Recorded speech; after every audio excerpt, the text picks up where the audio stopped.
భూమి మీద ఉన్న ప్రకృతి. హల్లెలూయా.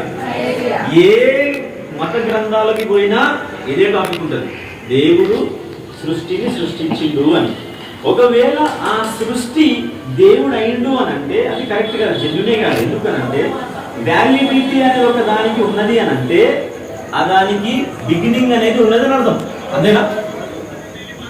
ఎండింగ్, ముగింపు, అంతం ఒక దానికి ఉన్నది అని అంటే దానికి బిగినింగ్ ఉన్నదని ఖచ్చితంగా కన్ఫర్మేషన్ చేయొచ్చు. మనం ఒక మనిషి చచ్చుతున్నాడు అని అంటే వాడు పుడుతున్నాడు అనే ఖచ్చితంగా నిర్ధారణ చేయొచ్చు. హల్లెలూయా.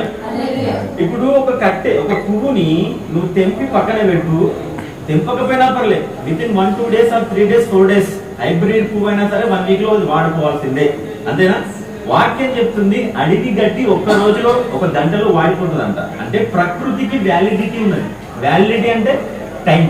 ఏముంది? టైం ఉంది. కానీ టైం సెన్స్ లో లేనోడే దేవుడు, అర్థమైనా? ఆ టైంలో లేనోడే దేవుడు. ఆయనకి 9 గంటలు అయింది, హరి తొందరగా అవ్వాలి అని ఉండదు. ఆయన మానుకుంటారు, 9 అయింది ఆఫీస్ టైం పరిగెత్తాలి, లేకపోతే బాస్ చెప్తారు. అంటే మన పైన ఒక అథారిటీ ఉంది, దేవునికి పైన ఒక అథారిటీ లేదు అని చెప్పడానికి మాట చెప్పిన. దేవుడు టైంలో ఉండడు, దేవుడు టైంకి బయట ఉంటాడు. కాబట్టి ఆది కాండం 1వ అధ్యాయం ఏముంది అంటే ఆది అందు. ఏంది ఆది అందు? ఆది అనే మాటకి డెఫినేషన్ ఏంది? బిగినింగ్, మొదలు. మొదలంటే ఏంది? బిగినింగ్ అని అంటే టైం. హల్లెలూయా. బిగినింగ్ అంటే ఏంది? బైబిల్కి బిగినింగ్ అంటావా? మొబైల్కి బిగినింగ్ అంటావా? టైంకి బిగినింగ్ అంటాం. కమాన్, ఆరంభించు అంటే టైం అయిపోతుంది కాబట్టి తొందరగా స్టార్ట్ చేయి. Beginning means nothing but time. అంటే దేవుడు దేన్ని సృష్టించిండు? ఫస్ట్ ఆదిని సృష్టించిండు. అంటే టైంని క్రియేట్ చేసిన ఫస్ట్. అంటే టైం కన్నా ముందు ఎవరున్నారు? చెప్పాలి అందరు. టైం కన్నా ఎవరున్నారు? దేవుడు ఉన్నాడు. హల్లెలూయా. ఎంతమంది నమ్ముతున్నారు అన్నమాట?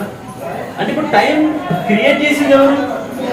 అంటే టైంలో దేవుడు ఉన్నట్ట, టైంకి బయట ఉన్నాడు. అంటే దేవుడు కూడా హరిబరి ఉంటుందా? టైం ఫాలో అవడం ఉంటుందా? టైం దేవుని follow. That is the capacity of God. ఈ కెపాసిటీ ఎవరికైతే లేదో, ఈ నియంత్రణ అంటే టైం కంట్రోల్ చేసే కెపాసిటీ ఎవరికైతే లేదో వాళ్ళకి దేవుడు అని పిలువబడే అర్హత లేదు నా దృష్టిలో. హల్లెలూయా. నా పర్స్పెక్టివ్, నా జ్ఞానంలో చెప్తున్నా. హల్లెలూయా. ఇన్ కేస్ ఒక వ్యక్తి ఒక దేవుడు అని పిలువబడుతున్న భూమి మీద ఎవరైనా ఒకరు ఉన్నారనుకో, ఆ దేవుడితోని, ఆ పిలువబడుతున్న దేవుడితోని నువ్వు ఎప్పుడు వచ్చినావనంటే ఆయన టైం చెప్పగలుగుతాడు. ఆయన ఏం చెప్పగలుగుతాడు? టైం. నేను పొద్దున వచ్చినా సాయంత్రం వచ్చినా గంటే నువ్వు యేసుక్రీస్తు ప్రభువుని పట్టుకొని నువ్వు ఎప్పుడు వచ్చినావు అంటే ఏమంటారు తెలుసా? నేను బిగినింగ్ నుంచే ఉన్నాయని అంటాడు ఆయన. హల్లెలూయా. అర్థమైందా? ఆది అందు అన్న మాటకి that is the beginning of creation. ఆ తర్వాతనే స్టార్ట్ అయింది పరలోకం, ఆ తర్వాతనే స్టార్ట్ అయింది భూమి, ఆ తర్వాతనే స్టార్ట్ అయింది ప్రకృతి, అట్మాస్ఫియర్ అన్ని స్టార్ట్ అయింది. దీనికి పైన నియంత్రించడానికి కిందిగా మనిషిని క్రియేట్ చేసిన ఆయన. ఎవరిని? మనిషి. అంటే మనిషి ఇప్పుడు ఏం చేయాలి?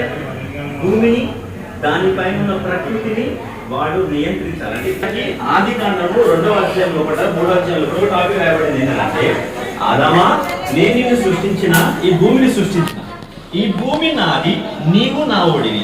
కాబట్టి ఈ భూమి పైన నీకు అథారిటీ ఇస్తున్నా. ఏమిచ్చినా? అథారిటీ మీన్స్ అధికారం. అంటే ఇప్పుడు భూమి పైన సృష్టించబడిన ఆదాం అనే ఒక మనిషి, ఆ మనిషికి దేనిపైన అధికారం ఉంది? భూమి పైన. భూమి పైన ప్రతి దానిపైన, అంటే జంతువులపైన, నీటిపైన, గాలిపైన, ప్రకృతి, ప్రతి దానిపైన అధికారం ఉంది. ఎవరికి? మనిషికి అధికారం.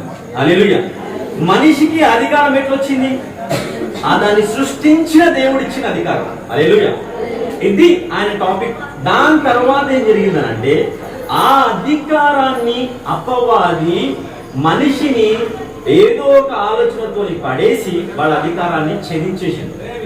హౌ ఇట్ ఈస్ పాసిబుల్ అనే క్వశ్చన్ నీకు వచ్చింది అనుకో, నేను సింపుల్ గా చెప్తా. ఏంది అని అంటే, అధికారాన్ని పొందుకున్న వ్యక్తి ఎవరి దగ్గర నుంచి అయితే అధికారం పొందుకున్నాడో ఆయన దగ్గరనే లోబడి ఉండేది పోయి ఇంకొక వ్యక్తి మాటను వినవలసిన పరిస్థితి ఒక టైం వచ్చింది. అలా మాట విని ఆ మాటను బట్టి పోయింది కాబట్టి ఈ అధికారం పోయి ఈ ఇంకొక వ్యక్తి అధికారం వచ్చింది. నేను చెప్పిన అర్థమైందా?